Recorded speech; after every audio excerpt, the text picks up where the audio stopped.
Tsaka iba rin kasi yung error ng reset, no? Tsaka pa makikita nyo sa status monitor, end of service light. Ayan, patayin na natin.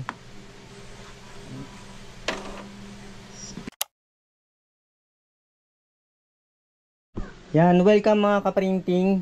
Doon sa isang video, scanner ang problema.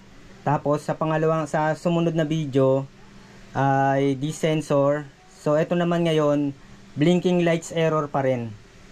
Yan, hindi ka makakapag-print pag ganito yung problema ng printer mo. So dito may tinanggal ako. Then i-on natin, no. Yan, isang problema ng Epson yan.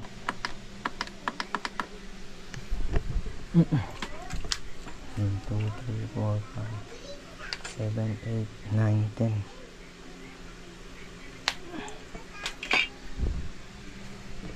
Yan. So may inalis din akong parts dyan. Ayan. Kumahampas naman. Tapos mag-error na. So ang error nya, yan, blinking to, tas steady to. Tapos sumahampas. Tapos yan, hindi na bumabalik dun sa home position. Ngayon titingnan natin sa status monitor kung ano yung error nya.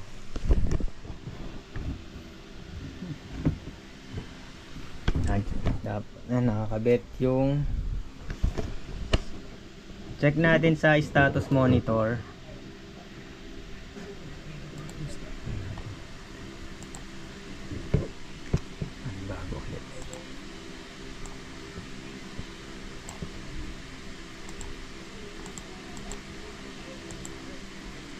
Check natin sa status monitor, no.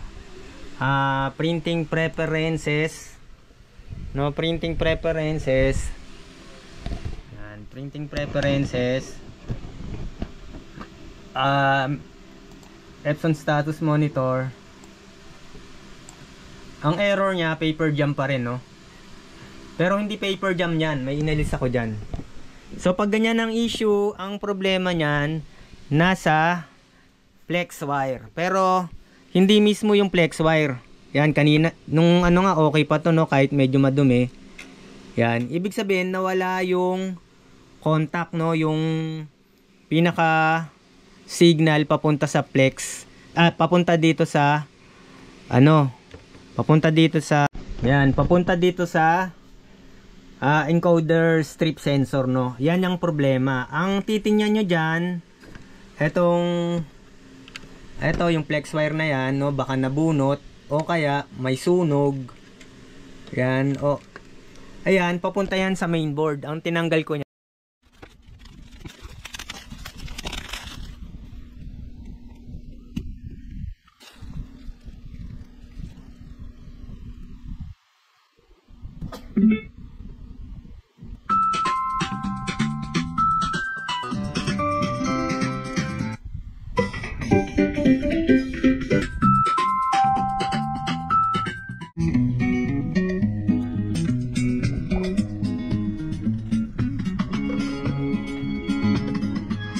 yung connection dito sa mainboard. Ayan, o, nakaalis. Yung maliit, kung nakikita nyo to, ito yung inalis ko. Papunta yan sa encoder strip, kaya nagkaganyan. Yan. Kahit naman medyo madumi yan, hindi pa siya, normal pa rin yung galaw niya. Kaya ang nagiging issue niyan, pag madumi yan, pumapangit yung, yung print, minsan hindi align, tapos parang tumatalon-talon, no? Yung print mo hindi pino, no, parang misalign siya. Yan. So yan yung problema, no, yan. So meron pang error, no, yung general error. Yan, medyo mahirap yun hanapin kung saan ang problema nun, eh. Minsan sa motor yon,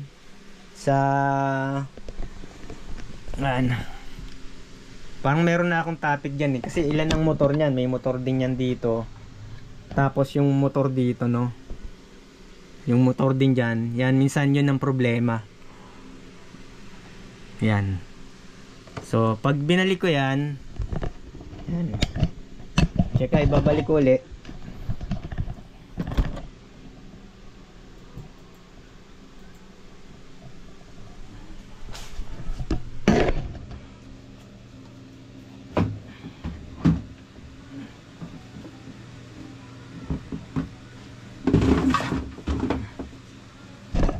Kaya hindi masyadong makikita, no.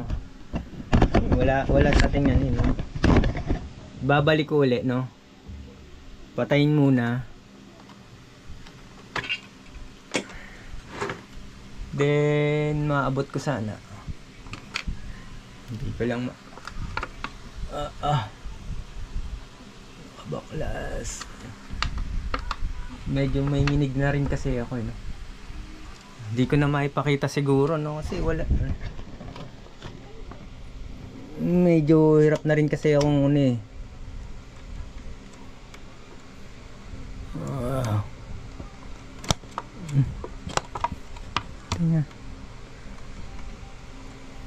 Medyo hirap din.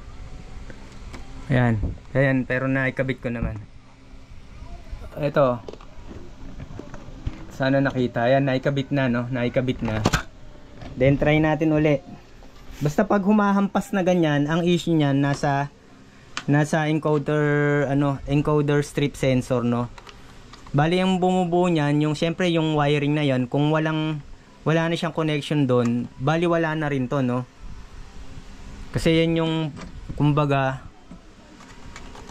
ay connection niya doon papuntang mainboard. Yan, nag-on na. So hindi na humahampas to.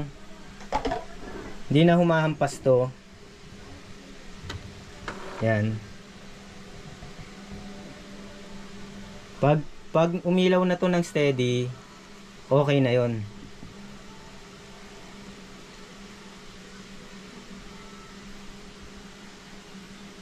Kapag naman nagpiprint na siguro mga kalahati na, biglang hihinto. Minsan dito ang problema niyan, dito umiipit itong flex wire dito sa sa printer carriage. 'Yon, kaya inspect nyo rin to. Kung kaya nyo palitan nyo. Minsan kasi sa katagalan na no. Ayan, eto kasi nga pinatay ko ng walang nang hindi gumagamit ng button, kaya nagkakaganito. So, press nyo lang to ng matagal. Yan. Yan. Then turn on. Yan.